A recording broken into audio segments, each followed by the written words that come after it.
Euh, Avec l'arrivée rapide du match de mardi, est-ce qu'on pourrait s'attendre à ce qu'un Joel, par exemple, qui revient du Canada, qui a joué avec le Canada, pourrait être reposé en début de match vu qu'il était titulaire le dernier match, puis ça fait quelques jours seulement? Je ne sais pas du tout encore. On va voir avec le staff. Il y a encore une journée. On ne sait pas comment les gars réagissent aujourd'hui à plus 2 et comment les gars vont se réveiller demain. On ne sait pas. Cette question-là est un peu en lien aussi avec le retour de Nathan Saliba, parce qu'on l'a vu, Joel qui était remonté en milieu défensif au dernier match. Euh, Est-ce que tu pourrais réutiliser la même défense qu'au dernier match, qui avait été un jeu blanc? Et, euh, et en fait, le retour de Nathan, est-ce que ça ramène l'espèce de constance que tu avais dans les derniers matchs pour ton, ton équipe? Ça ramène des options, c'est bien. Après, j'aimerais surtout qu'on garde les mêmes attitudes, les mêmes comportements et les mêmes compensations, agressivité, voilà, les mêmes comportements. Ouais. Après, on verra pour le reste. C'est bien le retour de Nathan, ça donne des options et puis on va évaluer tout ça. C'est encore, tout est tellement très frais encore. Si je peux permettre encore sur Nathan, l'importance de ce joueur pour votre équipe, parce qu'on a vu dans le match, il n'était pas là et vous avez plus concédé le ballon. Je me dis que c'est un peu un impact aussi avec l'équipe qu'il y avait devant vous. Mais est-ce que son retour pourrait faire en sorte que vous allez plus avoir le style de jeu qu'on a vu précédemment que le style de jeu qu'on a vu samedi? Ben, on a aussi eu beaucoup de, on va dire, Joël et Sam ont été capables de compenser très bien, on va dire, défensivement aussi, dans un match où c'est New York qui a fait un bon job à, à garder le ballon. C'est pas forcément nous qui étions pas capables de le garder. C'était surtout New York qui était très bon à le faire de leur côté. Et oui, Nathan a d'autres outils. Mais défensivement, ce qu'ont fait Sam et Joël, et c'était peut-être presque plus nécessaire à ce match, peut-être, pour l'équilibre de l'équipe. Donc c'est bien.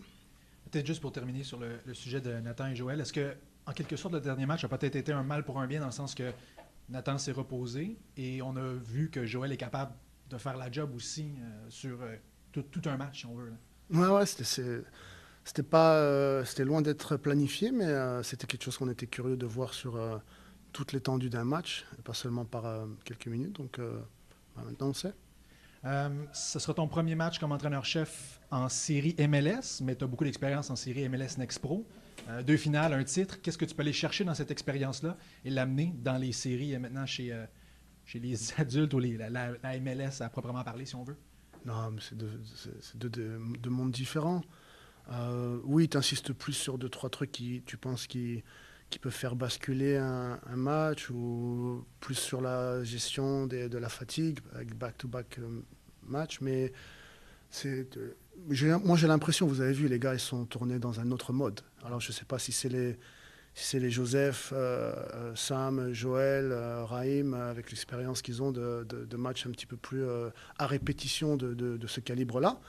Mais je ne parle pas de la qualité ou de la réussite, je parle dans les attitudes et l'état d'esprit. Tu as senti qu'ils étaient dans un autre mode.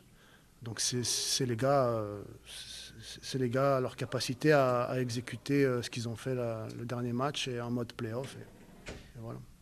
Évidemment, jouer à domicile, c'est un avantage assez concret dans cette ligue. Est-ce que c'est encore plus marqué comme avantage, étant donné qu'il y a très peu de temps entre les deux rencontres, entre celle de samedi et de mardi, le fait que vous n'avez pas à voyager, qu'Atlanta doit se déplacer? Est-ce que tu penses que ça peut jouer, si on veut?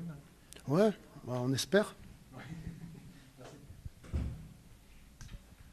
Laurent, la deuxième moitié de saison pour Atlanta et pour Montréal, ça a été des histoires différentes. Atlanta s'est calé un peu, Montréal a remonté. Est-ce que ça veut encore dire quelque chose, ce parcours-là en deuxième moitié de saison, quand on arrive dans les playoffs où on jette tout ça à la poubelle? Ouais, je pense que c'est une page blanche et c'est le jour J, le moment donné, et puis c'est tout. Et si on parle de momentum, je dirais plutôt le contraire, parce ils nous avaient félicité et ils avaient dit bonne chance et faut aller. Ils avaient abandonné entre guillemets. Ils ont pris une grosse claque quand on a gagné chez eux. Et puis au final, ils se retrouvent là. Donc ils ont plutôt un momentum. En plus, ils ont gagné à Orlando. Donc non, je pense au contraire qu'ils se sentent dans un très bon momentum. Et voilà, ils vont être. C'est des belles individualités. Donc ça va être dur. ça m'étonne un peu qu'ils aient eu ce discours-là après ce match-là. Comment vous avez réagi quand vous avez Non, ce discours-là? Est-ce que ça... J'exagère. Le coach m'a dit bravo, félicitations, et maintenant il faut aller au bout, blablabla. Mais tu sentais que c'était très dur pour eux. C'est un peu comme nous après le match du New England. C'était oh, wow, c'était le match à pas perdre. Et puis au final, voilà, ils sont là et maintenant ils sont pump. Et voilà, attention. On pourra passer au Zoom. Merci. On continue ici avec Simon Savard. Bonjour Laurent. Bonjour. Samedi, tu disais que vous étiez arrivé dans un point de la saison où tu n'avais pas besoin de parler aux joueurs. Tu leur disais quelques petits trucs puis ils s'en allaient sur le terrain. Vous avez battu 2 fois Atlanta cette année. Est-ce que pour l'arrivée des séries, tu veux quand même leur mentionner de faire attention pour ne pas tomber dans le piège, d'arriver dans l'excès de confiance puis de dire peut-être que ça va être un peu facile de votre côté? Ouais, tu vois, pour moi, c'est des trucs. J'arrive pas à tomber dedans. Ça veut rien dire du tout qu'on ait gagné 2 fois contre eux. Ce serait absurde de ma part ou de leur part de la prendre comme ça. Comme pour moi, le fait qu'on n'avait jamais gagné contre NYFC ou jamais gagné à Atlanta, j'arrive pas à me projeter si loin que ça. Pour moi, c'est une des plus belles équipes de la ligue qui revient de loin. C'est un match de play-off, donc le passé, on l'oublie. C'est à exécuter le jour J.